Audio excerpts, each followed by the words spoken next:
अस्सलाम वालेकुम। आज हम एक शॉर्ट स्टोरी को डिस्कस करते हैं जिसका नाम है the sunrise on the weld.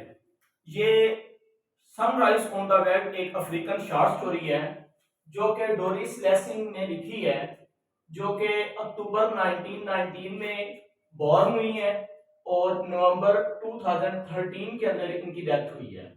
अगर देखा जाए इस इनके बैकग्राउंड के हवाले से तो ये ईरान में पैदा हुई, उसके बाद जिम्बाब्वे में 1925 के अंदर हिजरत करके चली गई। उसके बाद ये मूव्ड हुई है लंदन 1949 में और 2007 में नोबेल प्राइज इनको मिला है। उसके अलावा अगर इनकी लिटरेरी वर्क के हवाले से और लिटरेरी मूवमेंट के हवाले से देखा जाए तो ये मॉडर्निस्ट लिटरेचर के ऊपर, पोस्ट मॉडर्निज्म के ऊपर और उसके अलावा सूफीज्म के ऊपर, सोशलिज्म के ऊपर, फेमिनिज्म के ऊपर और स्केप्टिसिज्म के ऊपर इनका वर्क बहुत नुमाया नजर आता है। अगर आज की शॉर्ट स्टोरी को देखा जाए तो जानरा में ये शॉर्ट स्टोरी है। सेटिंग इनकी अफ्रीका या साउथ अफ्रीका की है। प्लेस वेल्ड का जिक्र किया गया है। वेल्ड असल में अनकल्टिवेटेड लैंड को कहती हैं, मतलब कि ग्रास लैंड भी आप इसको कह सकती हैं। उसके अलावा अगर इस शॉर्ट स्टोरी के पॉइंट ऑफ व्यू को देखा जाए तो थर्ड पर्सन ओमनिसेंट इसका पॉइंट ऑफ व्यू है नरेशन के लिहाज से।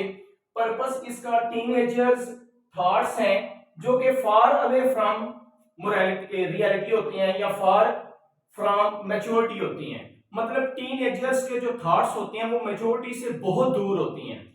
उसके अलावा पब्लिश 1975 में हुई है और अगर इनके थीम्स की बात की जाए तो the sun rises on the veld के जो थीम है, नंबर 1 लाइफ, नंबर 2 डेथ, मतलब लाइफ एंड डेथ इसका एक थीम हो जाएगा। उसके अलावा हेल्पलेसनेस ये भी इसके थीम्स में शामिल है क्योंकि एक बेबसी दिखाई गई है इसके अंदर, जिंदगी और मौत दिखाई गई है। रोल ऑफ नेचर, और रोल ऑफ नेचर जो है वो बहुत ज्यादा डोमिनेंट है इनकी इस शॉर्ट स्टोरी में, और डिसइल्यूजनमेंट भी अगर देखा जाए तो इस शॉर्ट स्टोरी का हिस्सा है। मजीद अगर आगे चलें तो टाइटल सिग्निफिकेंस इसकी डिस्कस कर लेते हैं। The sunrise on the veld के अंदर टाइटल की क्या अहमियत है। नंबर 1, अगर सनराइज को देखा जाए तो अर्ली लाइफ ऑफ बॉय, जो कि टीनेजर बॉय है, हमारा प्रोटैगनिस्ट भी है, उसकी लाइफ के बारे में सनराइज जो है वो हमें अर्ली लाइफ के बारे में बताती है। और जो टाइटल में वेल्ड का वर्ड यूज किया गया है, ये एक अनकल्टिवेटेड लैंड बताया आपको। असल में ये वर्ड्स रियलिटीज को डिस्कस करती है, मतलब जिंदगी की जो हकीकतें हैं, मुश्किलात हैं, दर्द हैं, तकालीफ हैं, उनके बारे में हमें वेल्ड जो है वो इशारा देती है। और अगर इस टाइटल को समराइज किया जाए तो the title represents the young boys self awakening, इसकी खुद की जो सलाहियतें हैं वो जागती हैं, सामने आती हैं। In the world marked by the death, एक ऐसी दुनिया जिसके अंदर मौत भी है, पेन भी है, सफरिंग भी है एंड हेल्पलेसनेस या फिर बेबसी भी है इंसान की इस दुनिया के अंदर। तो ये इसके टाइटल की जो है ना वो समरी हमारे सामने आ गई।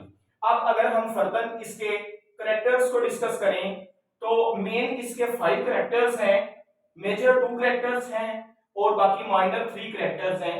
नंबर 1 द यंग बॉय, ये हमारा प्रोटैगनिस्ट है और 15 इयर्स ओल्ड है, डायनामिक करेक्टर है। डायनामिक करेक्टर वो होता है जो वक्त के साथ साथ बदल जाता है शॉर्ट स्टोरी में। उसके अलावा दूसरे नंबर पर है द बक, ये असल में हमारा एंटेगोनिस्ट है जो कि हमारे प्रोटैगनिस्ट के थॉट्स को मॉडिफाई करता है या थॉट्स को चेंज करने का बायस बनता है, इस वजह से हम इसको एंटेगोनिस्ट कहते हैं।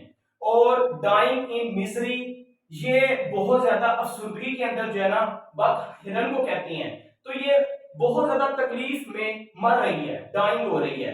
और ये स्टैटिक कैरेक्टर है क्योंकि स्टैटिक कैरेक्टर वो कैरेक्टर होता है जो through out the story same रहता है, बदलता नहीं है। तो उसके अलावा अगर देखा जाए आंट्स, तो कुछ बक जो मर रही है उसको चींटियां खा रही हैं मरने से पहले, क्योंकि वो इंजर्ड हो चुकी है बक और उसके मरने से पहले ही चींटियां उसके ऊपर उसे खाने के लिए आ चुकी हैं। तो ईटिंग द बक ये भी स्टैटिक कैरेक्टर है।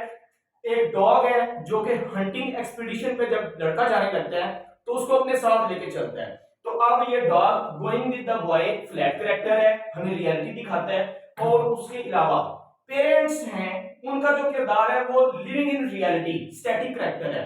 मतलब ये भी चेंज नहीं होते और रियलिस्टिक लाइफ गुजार रहे हैं। उसके अलावा मजीद अगर आगे चलें इस शॉर्ट स्टोरी को समराइज करते हुए, तो चंद पॉइंट्स मैंने यहाँ पे बनाए हैं। 12 पॉइंट्स हैं, पॉइंट्स टू रिमेंबर। 12 पॉइंट्स हैं जिनके अंदर हमारी समरी क्लियर हो जाएगी। Number 1, a young boy of 15 years old.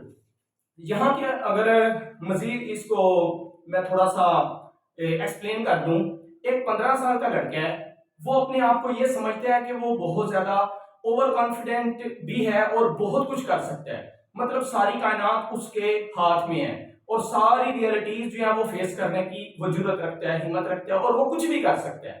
लेकिन ऐसा नहीं होता।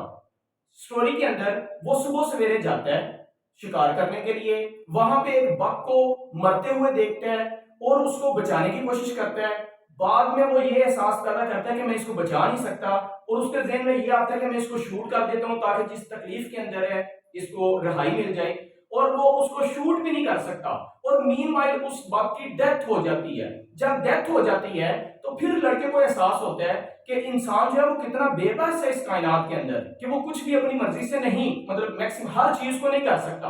तो पहले उसके थॉट्स और थे, बाद में उसने डाइंग बग को देखने के बाद और जब उसकी डेथ हो गई तो उसके साथ रियलाइजेशन होने के बाद उसको एहसास हुआ कि इंसान जो है वो एक हेल्पलेस है और इंसान जो है वो सारा कुछ करने का जवाब नहीं रखता। नेचर का एक अपना रोल होता है। बहरहाल जी, first point, the young boy of 15 years old, 15 साल का लड़का था। नंबर 2, वेक्स अप एट 4:30, 4:30 बजे रोजाना उठ जाता है, ये उसकी आदत है। शायद वो बहुत ज्यादा मुश्किल मिजाज है इस वजह से, और does not sleep for 3 nights. फिर वो अपने आप को जज करने के लिए वो 3 रातें सोता ही नहीं है, मुसलसल काम करता रहता है। इसका मतलब ये है कि बहुत कॉन्फिडेंस है उसके अंदर। और अमेजन ये करता है कि I can control every part of my body, मैं अपने जिस्म के हर हिस्से को कंट्रोल कर सकता हूँ। ये भी उसकी एक सोच बन चुकी है, क्योंकि टीनेजर है ना, तो अपने थॉट्स को वो कंट्रोल तो कर नहीं सकता और उसके थॉट्स असल में रियलिटी से बहुत दूर है। नेक्स्ट पॉइंट हमारे पास 5 नंबर है, takes his gun and dog for hunting. बंदूक लेते हैं, सुबह 4 बजे, वालिदैन भी सोए हुए हैं और वो शिकार पे निकल जाता है। नेक्स्ट वन जी, feels full of life, over confidence, जब जा रहा होता है तो जिंदगी से भरपूर होता है, जैसे कि वो सारी दुनिया को फतह करने के लिए चला गया है और सारा कुछ उसके कंट्रोल में है। लेकिन इसी दौरान hears a sound of screaming buck, एक हरन के चीखने की, चिल्लाने की, कुर्लाने की आवाजें उसके कानों में आती हैं। तो क्या करता है लड़का, boy feels pity and decides to help. वो क्या करता है, उसे तरस आ जाता है और उसकी मदद करने की कोशिश करने का फैसला करता है। लेकिन 9 नंबर पे, realises that nothing can be done. उसे ये एहसास होता है कि जितनी ये इंजर्ड हो चुकी है, मैं इसके साथ कुछ भी नहीं कर सकता, मतलब इसकी मैं जान नहीं बचा सकता। तो नेक्स्ट वन है, decides to shoot but can not do so. वो उसको शूट करने का फैसला करता है लेकिन ऐसा भी नहीं कर सकता। और उसके अलावा, lets it die the way nature intends, जिस तरह नेचर चाहती है इसी तरह वो उसको मरने देता है। तो अब ये एक हेल्पलेसनेस शो हो जाती है। नेक्स्ट अगर इसको देखा जाए तो इसमें बताया गया कि I can't stop it, there's nothing I can do, life is the name of hardships, life is the name of ups and downs. मतलब जब वो ये रियलाइज कर लेता है कि मैं कुछ भी नहीं कर सका, तो फिर उसे हकीकत से आशनाई नसीब हो जाती है। और लास्ट पॉइंट में हमने डिस्कस किया है इस समरी के अंदर, last but not least, is the boy walks home with a new moral. उसे एक नया मॉरल लेसन मिल जाता है कि इस इंसान के अंदर इंसान कुछ कर भी सकता है और सारा कुछ नहीं कर सकता, कुछ ना कुछ उससे रह भी जाता है। तो इंसान एक हेल्पलेस क्रिएटर है। आज की इस वीडियो में इतना ही है। अल्लाह हाफिज़।